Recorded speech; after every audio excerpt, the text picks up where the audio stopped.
En el día de ayer, en las dos comisiones, llegamos a trabajar muy bien hasta el teorema de Fermat, donde lo demostramos. Y la idea es retomar un poco desde este lugar.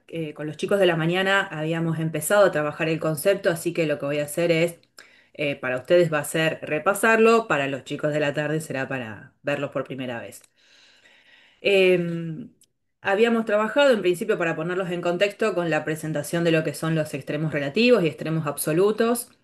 Y viene luego el teorema de Fermat a confirmarme que lo que yo venía viendo en un ejemplo en concreto, gráfico, se puede realmente evidenciar a partir de la demostración de este teorema, en el que uno puede asegurar que siempre que tenga un extremo local en C, una cierta función f, y la función en ese punto sea derivable, necesariamente la derivada de esa función tiene que ser cero.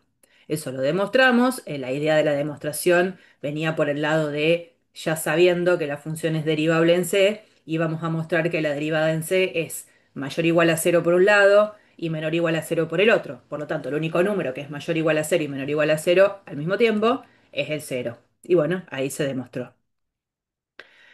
Después lo que hacemos ahora es definir en este mundo un nuevo participante. Vamos a definir lo que es un número crítico de una función. Un número crítico de una función es un número que en principio tiene que estar en el dominio de la función, en el que pasa alguna de estas dos cosas. O la derivada vale cero o la derivada no existe. Y esos números críticos para mí van a ser importantes en lo que va a venir ahora, porque no se olviden que nosotros veníamos diciendo. Cálculo 1 me enseñó a hacer derivadas de cualquier tipo de función y lo que vamos a hacer ahora es sacarle el jugo a la derivada para sacar información de la función. Entonces, bueno, ahora entiendo, voy a empezar a usar esta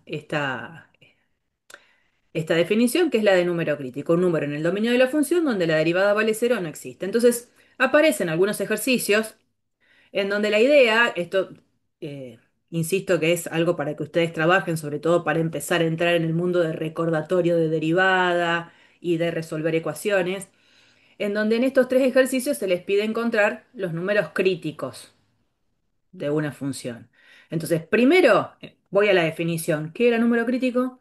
Tiene que ser un número que en principio tiene que estar en el dominio. Entonces, a mí lo que me tiene que quedar claro en cualquiera de los tres ejercicios, que se los voy a dejar para que los hagan ustedes, porque después voy a hacer otro yo, es que en cada una de las funciones tiene que quedar bien claro quién es el dominio. Una vez que yo tengo eso claro, continúo.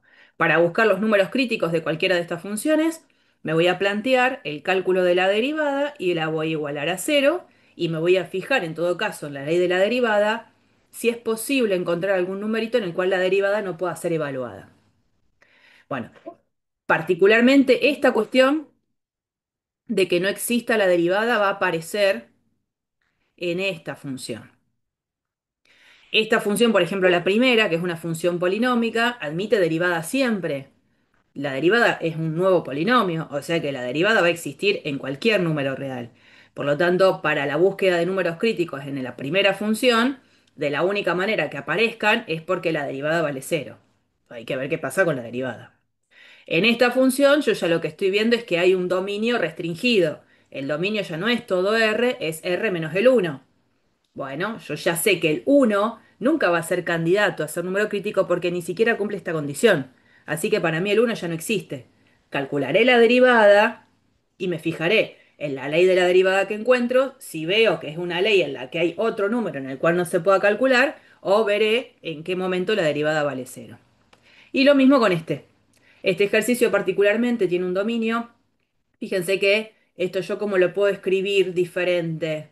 X a la 2 tercios. ¿Cuál puede ser otra presentación de x a la 2 tercios? Raíz cúbica de x al cuadrado. Sí, señor. Raíz cúbica de x al cuadrado. Bueno, en esta presentación digo, la verdad es que el dominio de la función es cualquier número real. Lo que va a pasar es que en la derivada, cuando aplique el algoritmo de la derivada, que yo sé que baja el 2 tercios, pero después el exponente queda con el exponente que tenía menos uno, ahí la expresión de la derivada va a tener un problemita al momento de ser evaluada en cero, porque en realidad no la voy a poder evaluar en cero. Así que eso es lo que quiero que ustedes presten atención, pero que se comprometan con el ejercicio. Lo dejo ahí. ¿M? Una observación para tener en cuenta es que si yo estoy parada en un extremo local de una función en un punto, acuérdense que estar en un extremo local es que esté hablando de un máximo o un mínimo de la función en las cercanías del punto. Entonces, para hablar de un extremo local, tengo que entender que la función tiene que estar definida alrededor del numerito c, o sea que un extremo local nunca lo voy a tener, por ejemplo, en los extremos de algún intervalo cerrado. Bueno, si estoy parada en un extremo local, evidentemente lo que acabo de desarrollar con todo lo que vimos ayer es que ese numerito c seguro es un número crítico, ¿no? Acá hay un entonces. Si estoy parada en un extremo local, en ese extremo local hay dos condiciones. O la derivada existe o no existe.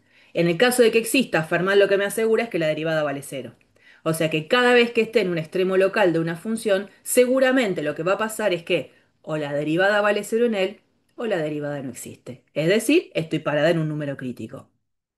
Lo interesante sería pensar si la vuelta es cierta.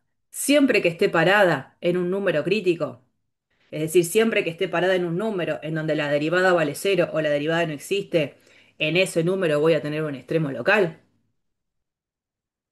¿Será cierto eso? Sí. No, porque por ejemplo, en puntos de discontinuidad la derivada no existe y no es un extremo local, necesariamente. No es un extremo local necesariamente. Bueno, entonces en eso yo lo que haría es dar un ejemplo en concreto. Porque lo que hiciste fue tratar de pensar un razonamiento, pero cuando algo quiero mostrar que no sucede, lo que tengo que mostrar es un contraejemplo. ¿Se acuerdan, por ejemplo, en cálculo uno el gran teorema de derivable implica continua? Después apareció la pregunta, ¿la vuelta será cierta? Continua, ¿implica derivable? Y la idea era que dimos un ejemplo concreto. La función valor absoluto en cero es una función que es continua y no es derivable. Bueno, acá la idea sería dar un ejemplo concreto de una función que en un número tenga un número crítico y que ahí no tenga un extremo local. ¿Habrá a lo mejor alguno para pensar rápido? X cubo en C igual cero. Sí, ese está bueno. La vuelta no, no es cierta, no vale. Y un ejemplo en concreto sería pensar en la función x al cubo. Resulta que cuando evalúo su derivada, la derivada es 3x al cuadrado. Cuando le igualo a cero, me encuentro con que el número crítico es x igual a cero. Y sin embargo, en x igual a cero la función no tiene un extremo local. La función es todo el tiempo creciente. No tengo extremo local. Y ese sería un ejemplo para mostrar que la vuelta no es cierta. Bien. Bueno, y ahora vamos a esta parte que es la que a mí me interesa que trabajemos. La situación es esta. Vamos a hacer como un pensamiento aparte y después vamos a volver. Yo lo que quiero buscar son los extremos absolutos, absolutos, de una función f continua en un intervalo cerrado. ¿Se acuerdan que existía el teorema del valor extremo que me aseguraba, porque era un teorema de existencia, que si yo tengo una función continua en un intervalo cerrado, esa función siempre tiene máximo absoluto y mínimo absoluto? Teorema que no vamos a demostrar, no es la idea, lo vamos a usar, pero nos decía eso de la existencia de máximo y mínimo absoluto. Ahora, en ningún momento me dice cómo lo encuentro. Entonces era como ese camino ahí medio nublado que ya vamos a tratar de disipar esas nubes. ¿Cómo vamos a hacer para buscar esos extremos absolutos que sé que tiene una función continua en un cerrado? Entonces acá empiezo como a pensar, ¿no? Digo, a ver, estos extremos absolutos sé que existen. Pueden pasar dos cosas. Puede pasar que alguno se dé en el interior del intervalo cerrado a B, y cuando digo en el interior del intervalo, es porque estoy pensando que se está dando dentro del intervalo abierto a B.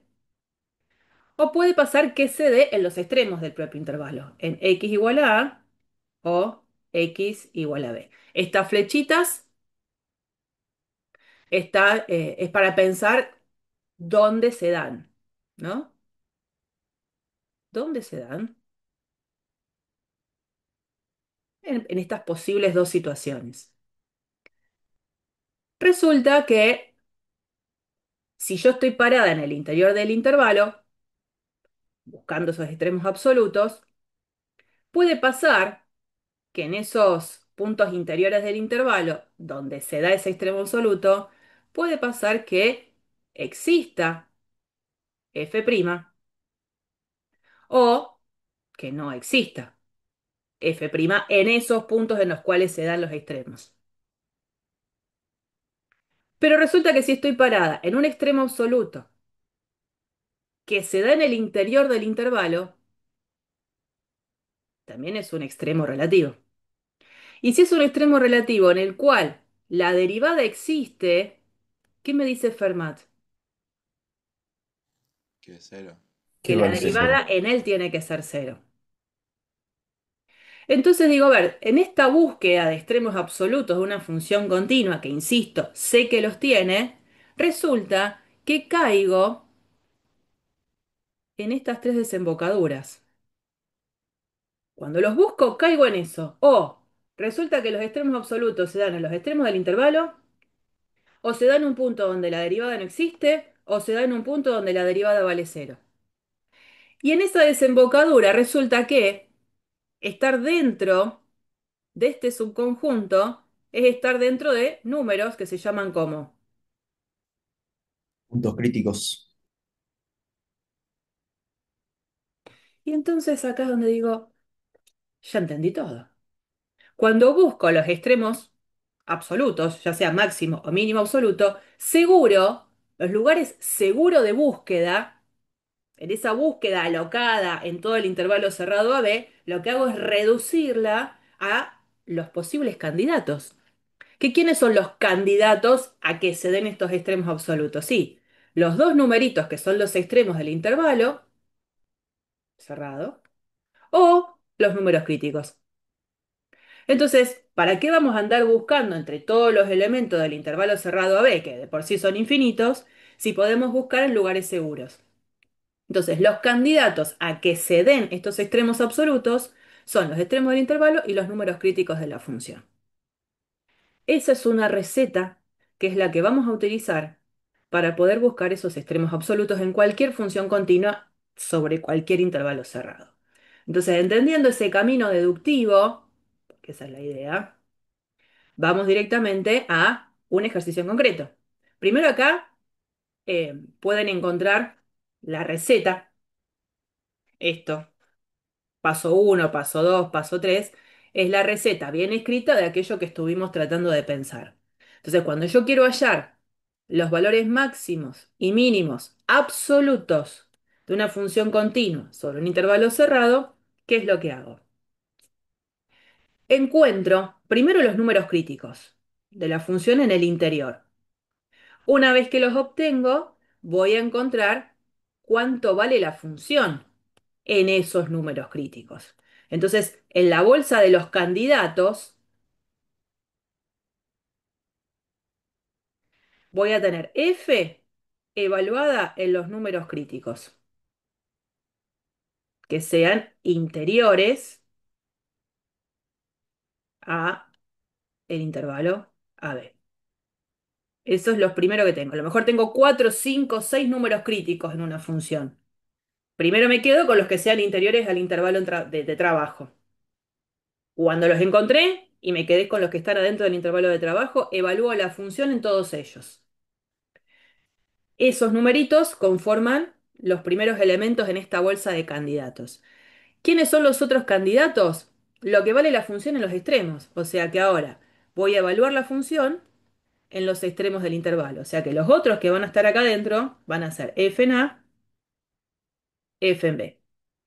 Cuando yo tengo todos esos candidatos, ahora ¿qué es lo que tengo que pensar? El valor más grande entre esos candidatos es el máximo absoluto. El valor más chico entre todos esos candidatos va a ser el mínimo absoluto. Así que la receta es bastante práctica, no tiene tanta problemática. Vamos a trabajar sobre un ejemplo en concreto, que es este. Raíz cúbica de x por x menos 8 en el intervalo cerrado menos 1, 3. Vamos a buscar estos extremos absolutos de esta función. ¿Mm? Eh, Vamos para acá. A ver si lo escribo con esto. La función dijimos f raíz cúbica de x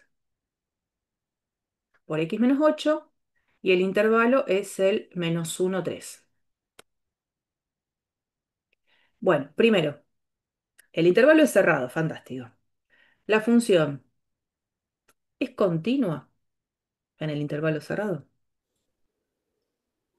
porque yo para poder aplicar la receta tengo que partir de la gran condición que la receta necesita, que es que la función sea continua en el intervalo cerrado.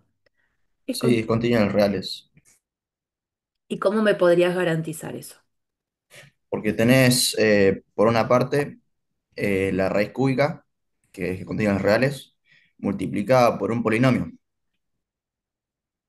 Bien, entonces f es continua en R por ser producto de funciones continuas, por lo tanto, es continua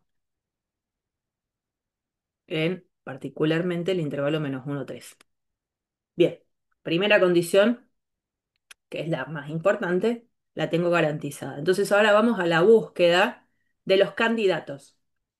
Entonces, ¿qué es lo que vamos a hacer? Vamos a calcular f' y después veremos si hay algún número en donde la derivada vale cero o si hay algún número donde la derivada no existe y encima tiene que estar dentro del intervalo abierto, menos 1, 3. Derivada. ¿Cómo derivo esto?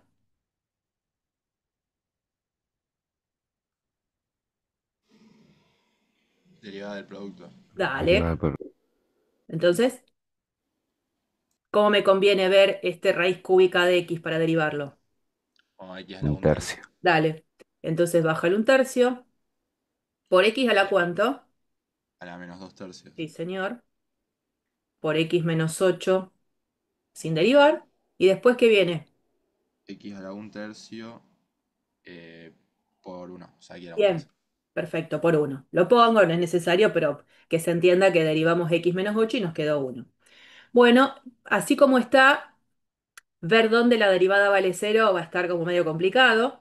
Entonces, ¿se acuerdan que en cálculo uno cuántas veces le habrán dicho, bueno, calculen la derivada? Ya con que hayan hecho la derivada en el primer paso, decíamos, bueno, quédense ahí, no sigan adelante tratando de escribirla un poquito más compacta porque ahí es donde meten la pata. Ya con que sepan derivar es suficiente. Ahora, en cálculo 2 yo no les puedo decir eso.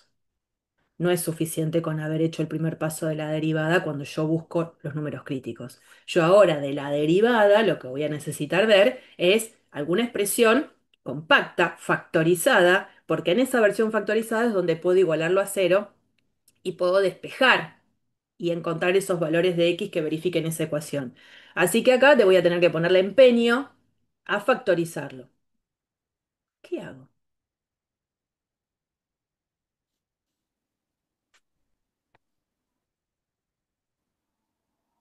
Se puede sacar Saco factor factor común común de x a la x. tercera.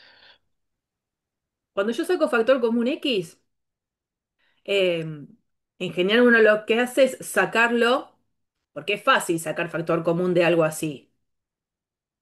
Digo, saco x factor común y me queda uno más x al cuadrado. Estamos todos de acuerdo que eso es fácil. Ahora, acá, no sé si es tan fácil, pero al menos lo que quiero recordar en esta pavada que escribí es que uno saca factor común x con la potencia más chica con la que aparece. Entonces, si yo quiero seguir esa regla, acá saco x elevado a la cuánto. A -2 tercios. Sí, señor. Menos 2 tercios es, aunque no me guste, porque es una potencia fraccionaria, aunque no me guste, la potencia más chica. Bueno, saquemos la x a la menos 2 tercios. Paréntesis. Entonces acá no me olvido que tengo dos términos, ¿no? Tengo este y tengo este.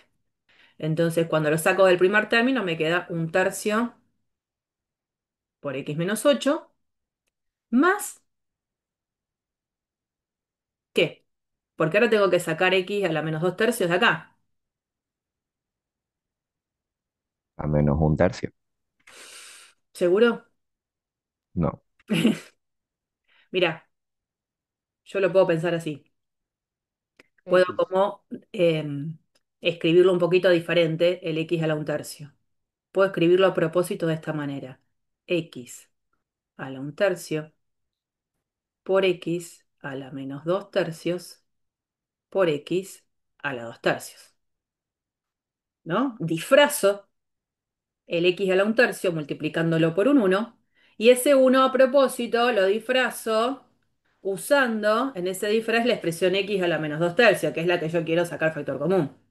Entonces, cuando yo a ese x a la menos 2 tercios, a este, lo saco, lo que va a quedar acá, ¿quién va a ser? X a la 1. Claro, x a la uno tal cual. Entonces me queda acá x a la uno x, ¿no?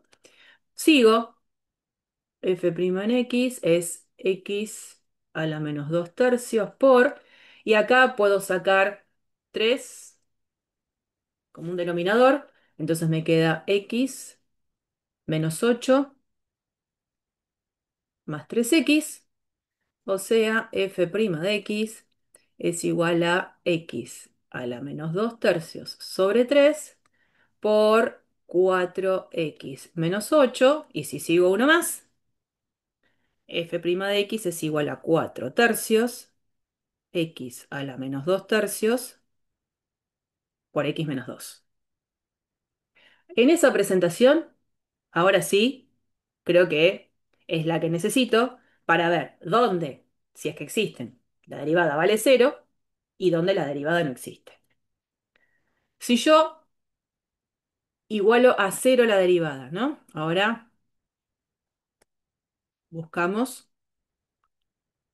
números críticos de f. Dijimos que es puntos donde f' es igual a cero o donde no exista f'. Cuando yo igualo a cero la expresión de la derivada, me queda 4 tercios x a la menos 2 tercios por x menos 2 igual a cero. ¿Qué digo ahí? ¿Dónde vale cero la derivada? ¿Vale cero la derivada? En cero y en 2. Pues decís que en cero vale cero la derivada. Sí. No, yo te voy a No decir que no. existe en cero. Pero ¿por qué no? A ver si alguien se da cuenta. Ah, porque no está en el Porque va al dominio. denominador. Porque va Claro. al No existe. denominador cuando hace la raíz. El tema es que acá hay una potencia que es negativa. Entonces, si yo lo escribo así, uno no se da cuenta tanto. Ahora, si lo escribo con la potencia positiva, ¿cómo va a quedar? 4 tercios por x menos 2 sobre x a la 2 tercios.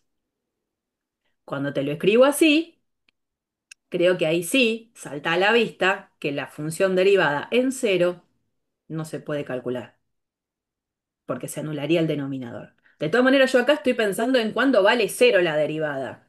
Y lo que tengo que ver es que hay una fracción y para que valga cero, una expresión dada como una división El entre 2. fracciones es x igual 2, ¿no? Entonces de acá, x igual 2. Ese x igual 2 que sale de igualar a cero la derivada, ¿está dentro del intervalo abierto? Sí. Sí. Sí. Eso lo dejo claro. Pertenece al intervalo abierto menos 1, 3. Entonces va a ser alguien a considerar como número crítico. Entonces, por otro lado, no existe f' en x igual a cero. Entonces, x igual a cero también es un número crítico. ¿Está dentro del intervalo abierto en cuestión? Sí, perfecto. También pertenece al intervalo -1, 3. Entonces tengo dos números críticos y la receta decía que los posibles candidatos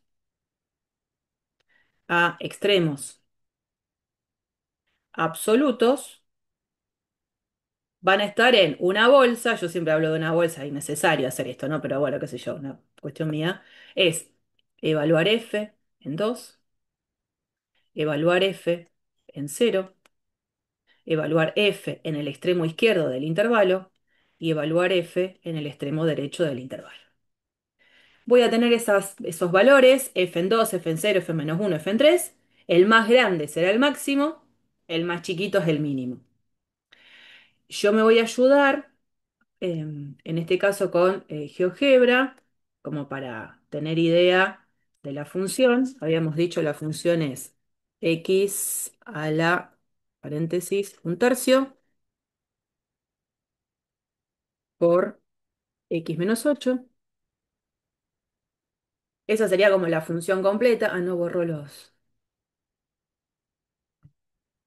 Y yo lo que quiero es solamente seccionarla al intervalo en cuestión, que era el -1, 3. Entonces acá, sí, condición, entre -1 menor o igual x menor o igual a 3, lo que quiero es que me dibuje la función f.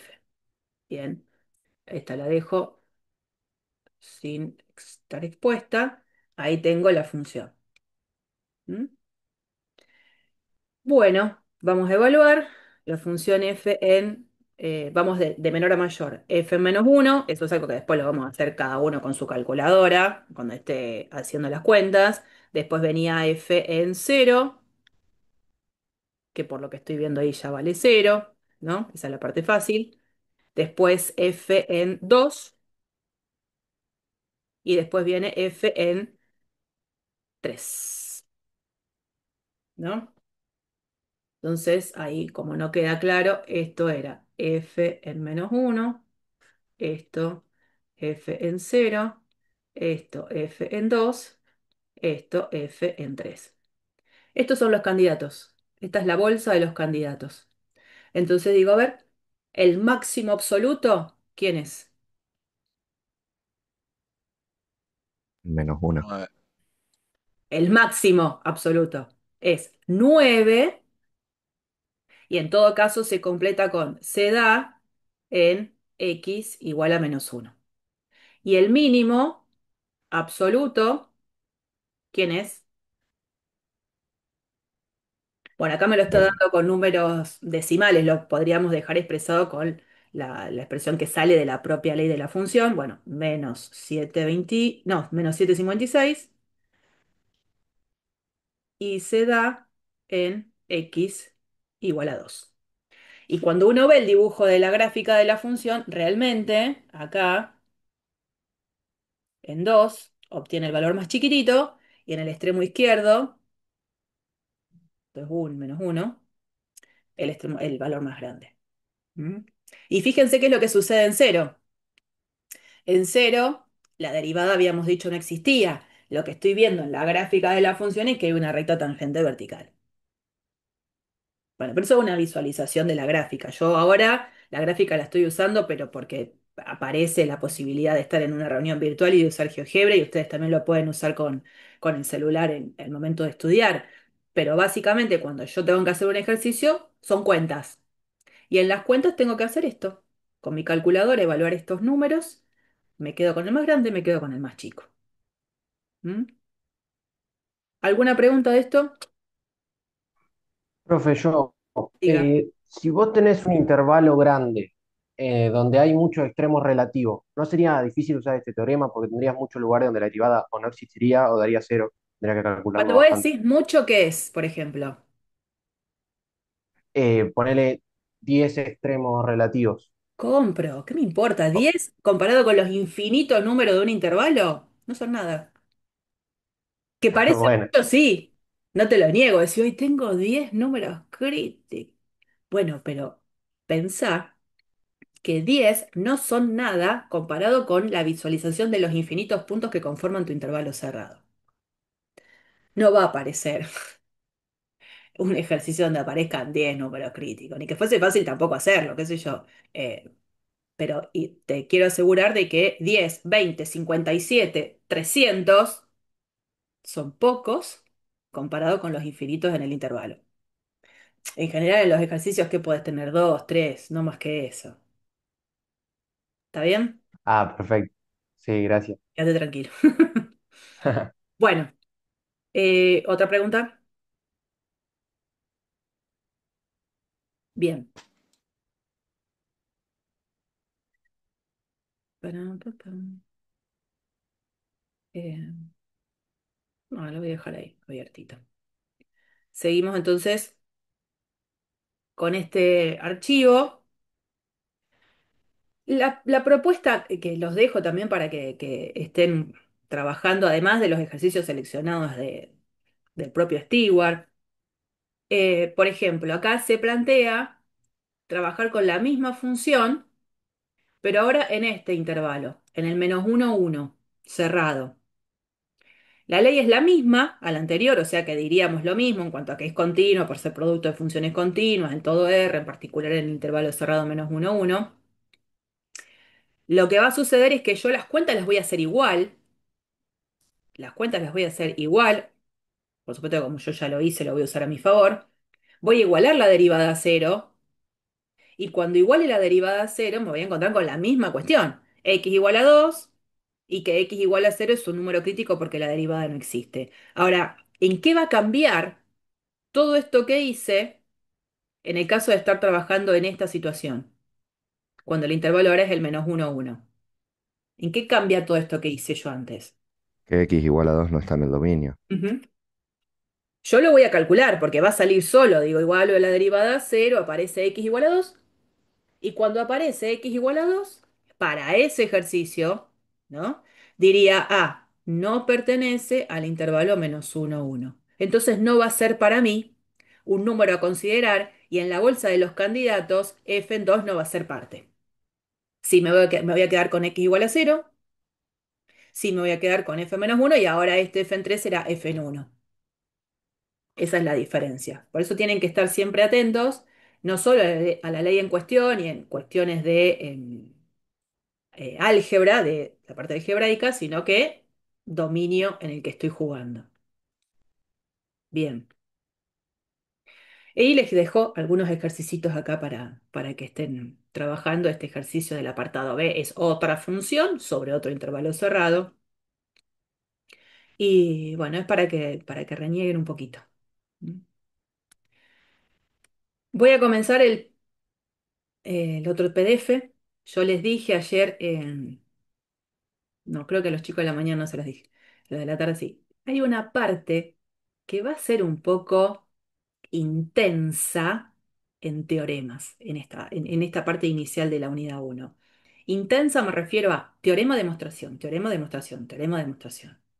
Así que paciencia, porque vamos a hacer algo hoy, no los voy a taladrar con tanto teorema. La idea no era que esto fuese una reunión súper extensa. ¿Qué dice? ¿Le molesta si le pregunto qué dieron hasta ahora? No, no me molesta. Dimos la técnica de búsqueda de máximos y mínimos absolutos sobre un intervalo cerrado por una función continua. Eso es lo que dimos ante la pregunta de Simón. Perfecto. Vamos con este otro archivo donde empezamos a transitar teoremas. Primera situación. Em, Pensemos en hacer la gráfica de una función que satisfaga estas tres cosas. Que sea continua en un intervalo cerrado. ¿Eso qué quiere decir? Que cuando hago el trazo de la gráfica no levanto nunca el lápiz de la hoja. Que sea derivable en el intervalo, que quiere decir que no pueden aparecer puntos angulosos, así puntos como de quiebre, y no pueden aparecer rectas tangentes a la gráfica que sean verticales. Y además tiene que cumplir la condición de que la función en los extremos del intervalo tienen que ser el mismo valor, tienen que valer lo mismo. Entonces me preguntan, de acuerdo al gráfico que yo haya hecho, porque puedo hacer varios gráficos, dice, ¿existe algún número C donde la derivada valga cero? Yo voy a hacer eh, una... ¿cómo se llama? Esperen. ¿Ustedes siguen viendo el PDF? Sí. Voy a hacer un dibujo a mano alzada. Sí, no tengo mucho espacio acá. Voy a venir acá arriba con negro. Acá, acá, qué sé yo, acá tengo A, acá tengo B. Eh, Se me ocurre que las dos funciones valgan, perdón, la función en A valga lo mismo que la función en B ahí, en ese dibujo que se me ocurre hacer. Y bueno, tengo que respetar que sea continua y que sea derivable. Una opción puede ser, por ejemplo, algo bien tranca así, ¿no? Dice, en ese dibujo que se me ocurrió hacer, ¿existe algún número C donde la derivada valga cero? Identificar en una gráfica un punto en el dominio donde la derivada valga cero sería identificar qué cosa. Un punto Un crítico. extremo local, puede ser. Sí, que es número crítico, sí, porque la derivada vale cero, pero visualmente, Claro, ¿dónde un máximo absoluto. no? Que la Un pendiente de extremo la recta local. tangente sea en cero. Perfecto, ahí hablaste de O la sea, que pendiente. sea Que horizontal, la quiero decir. gráfica cambie de creciente a decreciente. No necesariamente, no necesariamente. Puede ser siempre creciente y tener también una recta tangente horizontal, como por ejemplo x cubo. La idea es que gráficamente, porque yo estoy haciendo algo gráfico, no les estoy dando una ley en concreto, se me ocurrió hacer ese dibujo, ¿no? La idea es que si aparece algún número C en el que la derivada valga cero, eso si lo llevo a la interpretación geométrica, sé que si la derivada vale cero en un punto, es porque la recta tangente a la gráfica de la función en el punto tiene pendiente cero. ¿Qué quiere decir? Que la recta es horizontal, la recta tangente. Y bueno, qué sé yo, por acá parece que hay un C donde observo una recta tangente horizontal. Entonces ahí dice, ¿existe algún número C donde la derivada vale cero? Y en ese dibujo sí, en ese dibujo que se me ocurrió hacer. Supongamos que yo ahora hago otro dibujo, manteniendo esta condición de que f en A es igual a f en B. Y podría, bueno, ese C ahí va a quedar, hacer algo así, venir por acá, hacer algo así y venir por acá. De nuevo, ¿existe algún valor de C donde la derivada vale cero? Bueno, yo a propósito, al dibujo lo hice para que justo el mismo C anterior sea un numerito donde también la derivada vale cero. ¿Pero hay uno solo? No, ¿no? hay tres. Hay tres. Está también por acá, está también por acá. Así que está este C, a este C sub uno y este C sub 2. Encontré tres. Bueno, uno podría seguir haciendo diferentes dibujos, gráficas de curvas que cumplan estas condiciones, y la verdad es que se va a empezar a dar cuenta que siempre va a encontrar un numerito dentro del intervalo abierto donde la derivada valga cero. En alguna ocasión será único, o en otras, como en esta, hay varios. Bueno, toda esa observación en realidad va a quedar totalmente demostrada gracias al teorema de Rolle. ¿Qué es lo que dice el teorema de Rolle? Yo les aconsejo que a partir de ahora tengan una hoja al costadito donde van poniendo todos los teoremas, porque todos tienen sus propias hipótesis y por supuesto sus propias conclusiones. Así que para que lo tengan ordenado, en una hoja aparte van escribiendo todo. Teorema de Rolle. Asegura esto que estábamos viendo. Siempre que yo esté trabajando con una función que sea continua sobre un intervalo cerrado, derivable en el abierto y la función en los extremos del intervalo valgan lo mismo, Roll asegura que hay un número C en donde la derivada vale cero. Que hay, no en ningún momento dice único, que al menos uno hay. A veces puede, como en este ejercicio, ser uno solo, o como en el siguiente, puede haber varios. Bueno, ¿y eso cómo lo mostramos? Ya habíamos demostrado un gran teorema que fue el teorema de Fermat, ahora vamos a la demostración del teorema de Rolle.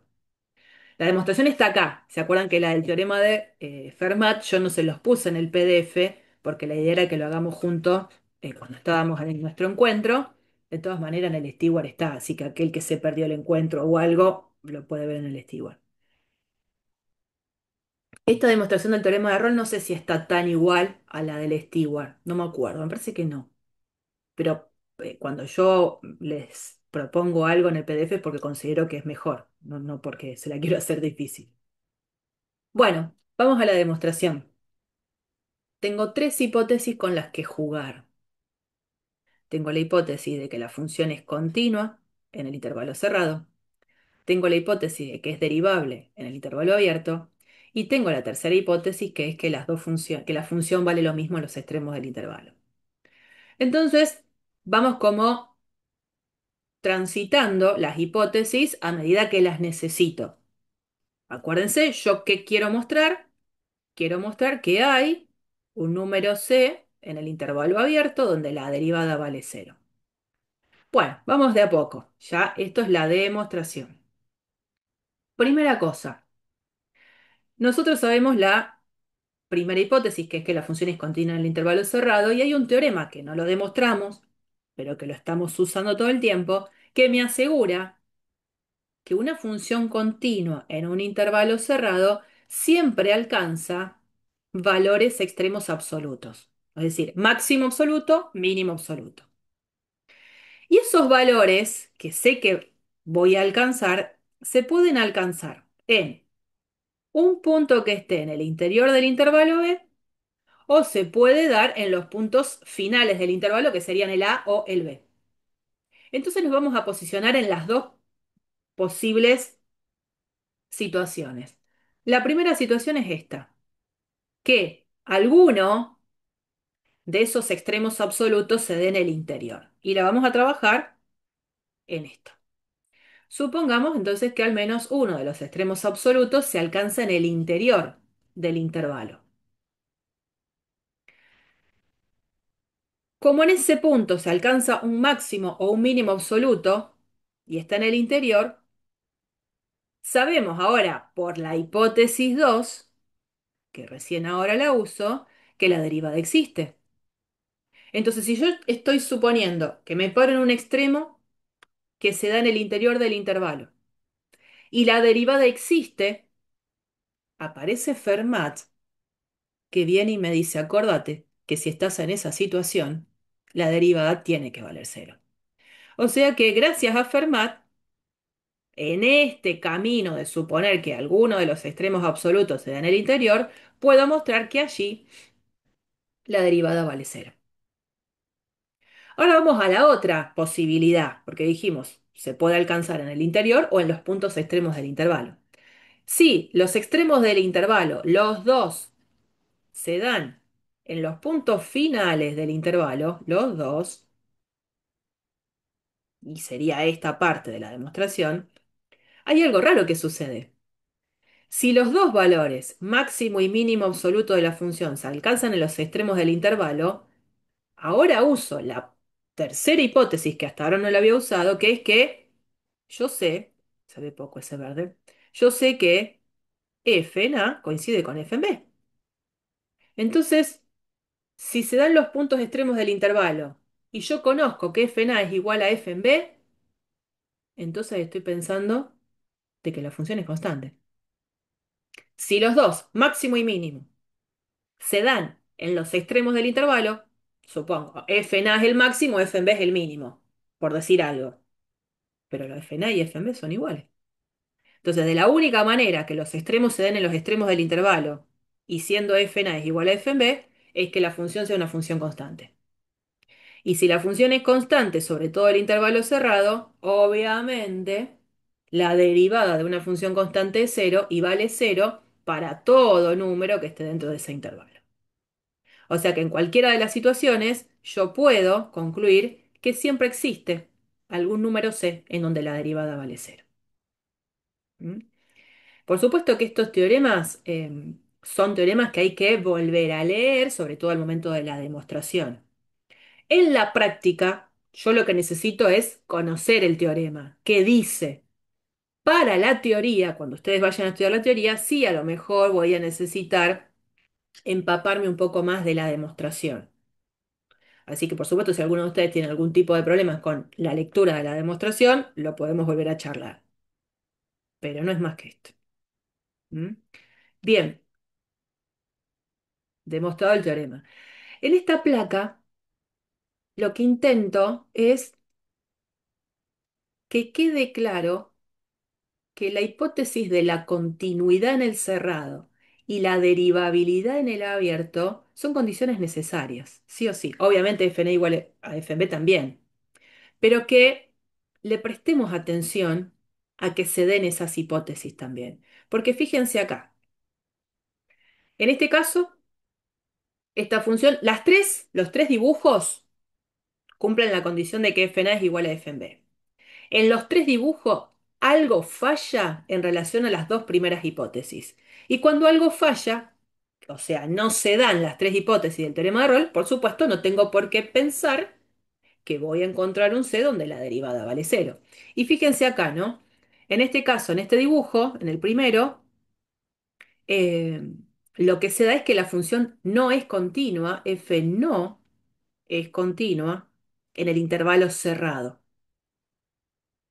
Justamente donde no es continuo en el extremo A, hay un salto. Y fíjense que en ese dibujo no veo que exista en algún punto de la gráfica una recta tangente horizontal.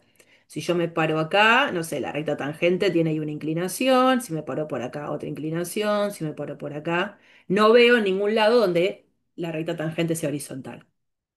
Por ejemplo, en este del medio, la función acá, perdón, en el caso uno, perdón, no es continua en el cerrado, pero ¿es derivable en el abierto? En el abierto. Sí, es derivable. Ahí esa condición 2 sí la cumple. F es derivable en el abierto. Vengo acá. Esta función, otra vez. F no es continua en el intervalo cerrado y es derivable en el abierto. No. Tampoco. ¿Por qué? ¿Qué es lo que pasa acá? ¿Por qué no es derivable en el abierto? Discontinuidad de salto porque no finito. es continua. Claro, acá también había una discontinuidad de salto. Lo que pasa es que como la discontinuidad se daba en el extremo, la derivabilidad en el abierto se conservaba.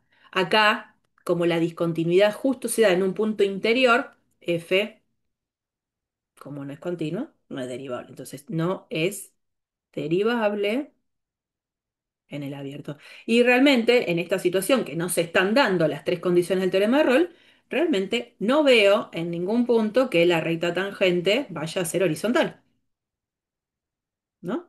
No hay. Y en el tercero, sí se cumple que f es continua, o sea que la primera de las hipótesis sí se cumple, lo que no se cumple es la segunda. F no es derivable en el intervalo abierto, ¿por qué? Porque acá lo que estoy viendo es que hay un punto anguloso.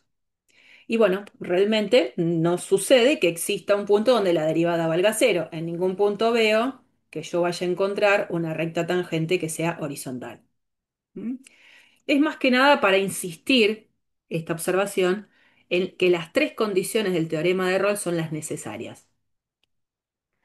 Bien, ¿saben por qué es esto? Porque muchas veces en el teorema de Rolle uno focaliza mucho en f de A igual a f de B. Es como que es lo que queda más grabado. Y las otras dos me las dejan de lado. Y no hay que dejarla de lado porque son las tres importantes. Les propongo también que trabajen con algunos ejemplos. Yo hoy particularmente me voy a quedar con el 2 para que veamos algo. En el ejemplo 2 o en este ejercicio 2 se plantea trabajar con la función tangente de x. Dice, si t de x es igual a la tangente de x, esa función verifica que t en cero coincide con t en pi. valen cero las dos. Pero, a pesar de eso, dice, no hay ningún número C en el intervalo abierto en donde la derivada valga cero. No hay un número C donde la derivada valga cero. La pregunta es, ¿por qué a pesar de que no encuentro un C donde la derivada valga cero, no está contradiciendo el teorema de Rolle?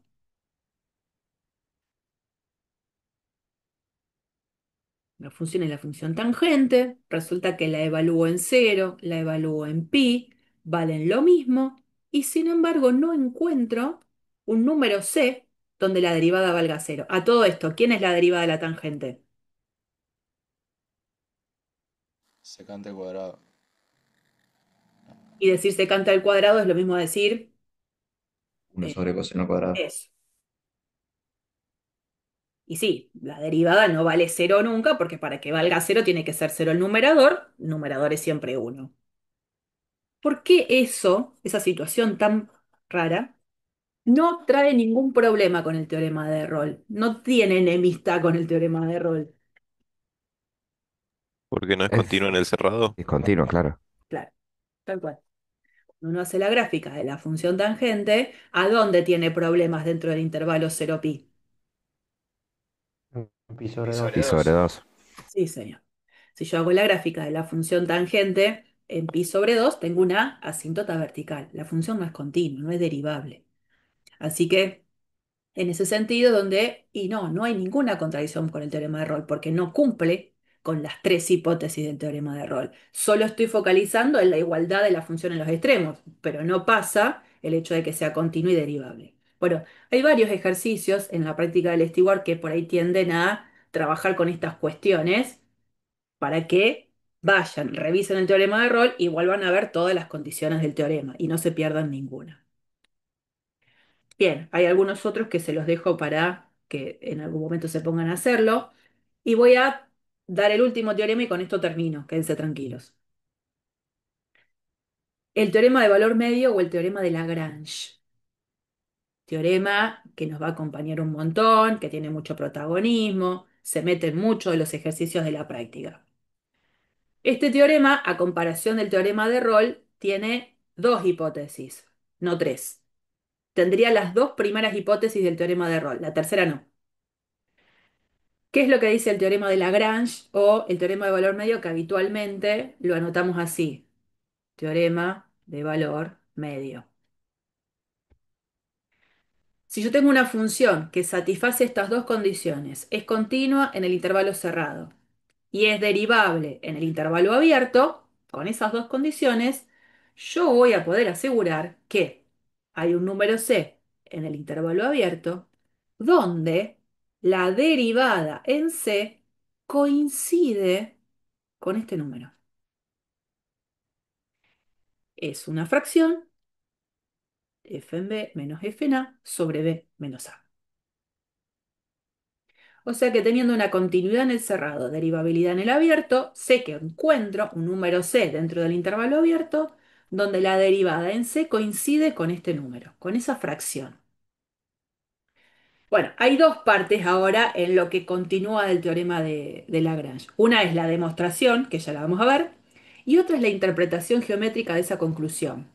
Profe, perdón que le interrumpo. Ahí me dice un alumno que va a intentar entrar ahora porque se le salió la reunión, Bueno, que va bueno, a entrar de vuelta. sí, sí, sí, yo igual incorporando a la gente que me pide, ¿eh? Hasta ahora no apareció, por eso. Cuando aparezca lo incorporo. Bueno, les decía, ahora vienen como dos etapas importantes para mirar al teorema de Lagrange de una manera más minuciosa. Una es haciendo la demostración y otra es mirando una interpretación geométrica de la conclusión del teorema de Lagrange.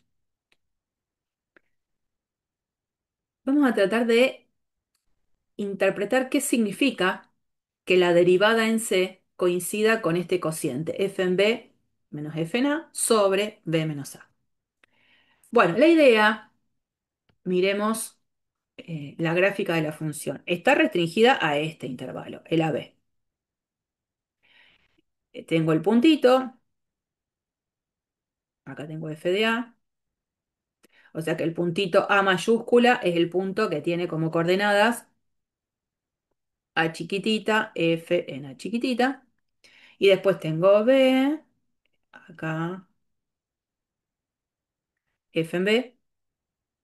O sea que el punto B mayúscula, que es el que se ve acá, que está en la gráfica de la función, es el punto de coordenadas B, F en B. Cuando hacemos el cociente F en B menos F en A sobre B menos A, ese cociente representa la pendiente de esa recta, de la recta que une a los puntos A, B. Entonces, la pendiente de lo que sería la recta AB es justamente ese cociente, F en B menos F en A sobre B menos A. Que me digan que voy a poder encontrar un número dentro de este intervalo abierto a B, donde la derivada en ese número coincida con este número, la derivada de la función en un número dijimos que se interpreta como la pendiente de la recta tangente a la gráfica de la función en el punto en cuestión. Entonces, lo que me está diciendo es que seguramente en el tramo de la gráfica de la función voy a tener que encontrar un número C que origine un punto en la gráfica C, F en C, donde cuando realizo la recta tangente, esa recta tangente, si tiene pendiente F en B menos F en A sobre B menos A, es con esta recta que comparte la misma pendiente. Por lo tanto, son rectas paralelas entre sí. O sea que otra forma de decir la conclusión del teorema de Lagrange es que voy a poder encontrar un punto en la gráfica de la función cuya recta tangente es paralela a la recta secante que pasa por el punto A, F de A, B, F de B. ¿Está bien? Eso es lo que me dice el teorema de Lagrange. Bueno, ¿cómo mostramos eso ahora? Ahora vamos a la demostración. Eso fue la interpretación geométrica. En la demostración vamos a usar lo que se llamaría una función auxiliar. Eh, Vamos a proponer trabajar con esta función. H de x, ¿qué es? La voy a escribir acá arriba, es f de x menos, y voy a abrir un paréntesis y voy a escribir esto. F en A más f en B menos f en A sobre B menos A por x menos A. Entonces, menos paréntesis, paréntesis. Cuando yo saco los paréntesis, me queda la versión que tienen acá abajo. Menos f de A menos f en B menos f en A. Bueno, todo eso, ¿no?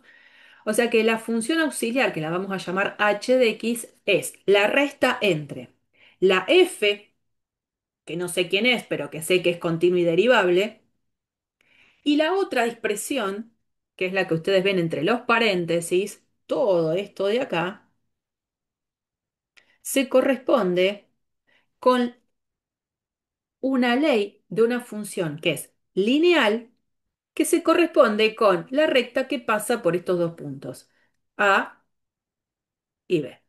Esta recta, la recta secante de la que hablábamos, yo cuando tengo dos puntos que pertenecen a una recta, automáticamente tengo la forma de dar la ecuación, perdón, la función lineal que tiene como representación gráfica esa recta. ¿Y cómo la puedo dar? Así. Esta sería, si la llamo ahora una L de X, la función lineal que pasa por el punto A mayúscula y por el punto B mayúscula. Si no me doy cuenta si esto está bien, veo si las coordenadas A chiquitita, F de A chiquitita verifican la ecuación, verifican la ley, y lo mismo con el puntito B chiquitita, F en B chiquitita. Es la típica expresión en donde yo de la recta conozco la pendiente y un punto de paso. Esto está un poco mezclado tanto con los primeros ejercicios de funciones lineales de cálculo 1 como de lo que ustedes vieron de recta en álgebra y geometría, ¿no? Bueno, entonces vamos a trabajar con una función auxiliar que se la está llamando h de x, que es la resta entre la función f que me dieron en el teorema que es continua y derivable y esta función lineal, que es la que se representa como la recta secante. Bien, Vamos a probar, que no es difícil, que esta función h auxiliar cumple con las tres hipótesis del teorema de Rolle. Entonces recuerdo, Rolle que pedía que la función tenía que ser continua en el cerrado, derivable en el abierto y tenía que valer lo mismo en los extremos del intervalo. Entonces acá, primera condición, h es continua en el intervalo cerrado AB. ¿Por qué es continua? Y porque es resta de funciones continuas. Una es f, que no conozco quién es, pero el dato que tengo es que es continua en el intervalo cerrado. Y la otra función es una función lineal. Siempre va a ser continua. Entonces, es continua la gran función h por verse escrita como resta de funciones que son continuas.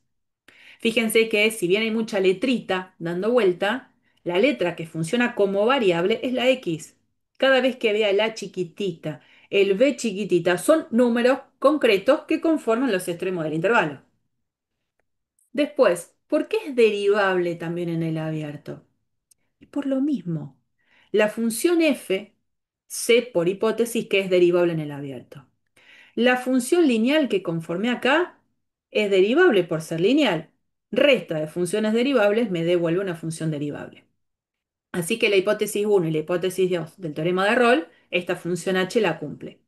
Me falta la tercera, mostrar que la función h evaluada en el extremo A vale lo mismo que la función h evaluada en el extremo B. Ahí dice hacer cuentas, pero lo vamos a hacer juntos para que les quede. Si yo quiero hacer h en A, me fijo y digo, a ver, ¿quién es h? Acá lo tengo. Esto es h. Cada vez que vea la letra x, la voy a reemplazar por A. Entonces voy a escribir acá f en A, después menos f en A.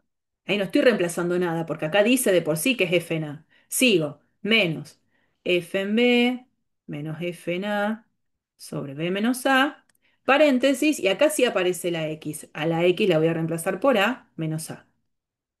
Fíjense, A menos A es cero, multiplicado por esto es cero, después me queda f en A menos f en A, cero. Bueno, vamos a ver qué pasa ahora cuando hago la cuenta de h en B. Cada vez que en la expresión de h aparezca la x, yo ahora la voy a reemplazar por b.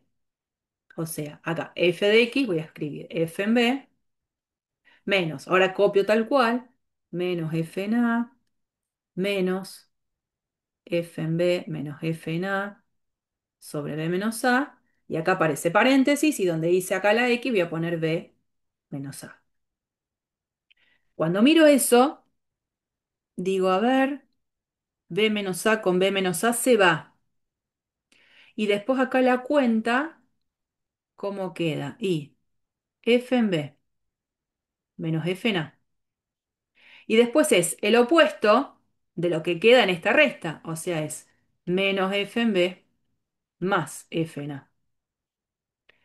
Esto se va con esto se va con esto, cero. O sea que lo que me importa, en definitiva, es que esa función h construida cumple con la condición de que vale lo mismo de los extremos del intervalo. ¿Y cómo mostramos que valían lo mismo? Calculando por separado los dos y viendo que los dos valen cero. Entonces, esta función h es continua en el cerrado, es derivable en el abierto y cumple la condición de que vale lo mismo en los extremos. ¿Quién se mete? Teorema de Rolle.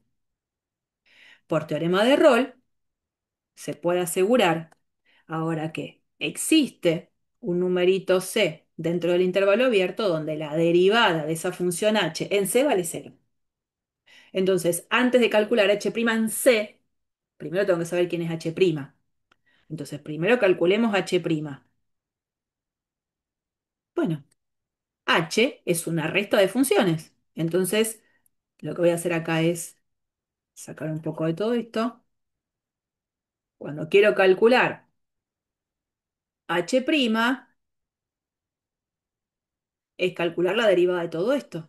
Entonces empiezo transitando paso por paso cada uno de los términos. Cuando derivo es f, me queda f'. ¿Qué me queda la derivada de esta parte?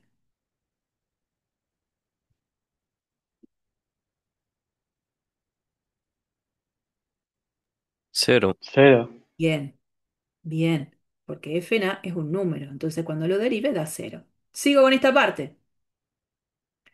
Todo esto es número por x menos a. ¿Cómo derivo eso? Derivada del producto. Bueno, no te digo nada. Cuando derivo lo primero, Cero. por el otro sin derivar. Después más,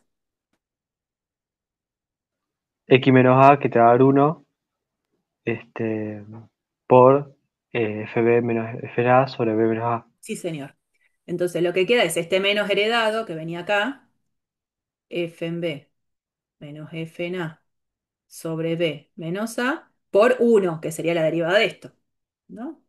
Bien. Hiciste la regla de derivada del producto, la primera parte de la derivada de una constante por x menos a sin derivar, más la constante por la derivada de x menos a que daba uno. Bien, entonces eso es lo que aparece en esta nubecita. Bueno, pero ahora, una vez que encontré h' de x, lo que dice el teorema de Rolle es que va a existir un c donde la derivada de h va a valer cero. Bueno, es decir, acá Roll asegura que existe un c en el intervalo abierto donde h' en c, que es hacer toda esta cuenta, vale cero. Despejando, llevamos esta expresión del lado de la derecha y nos queda la conclusión de que en definitiva, gracias a esa función auxiliar a la que le decimos, listo, hasta acá llegaste, hasta acá me ayudaste, se puede garantizar que existe un C en donde la derivada de la función f da este cociente. Y ahí se terminó. Cada teorema tiene su propia estrategia de demostración. Este necesita una función auxiliar para poder utilizar después el teorema de Rolle. Y fíjense cómo cada teorema nuevo por ahí necesita de la demostración de otro anterior. Pero como ya está demostrado, lo uso. ¿Mm? Bien, esto ya lo dejo para la próxima clase, para el próximo encuentro. ¿Mm? Bien,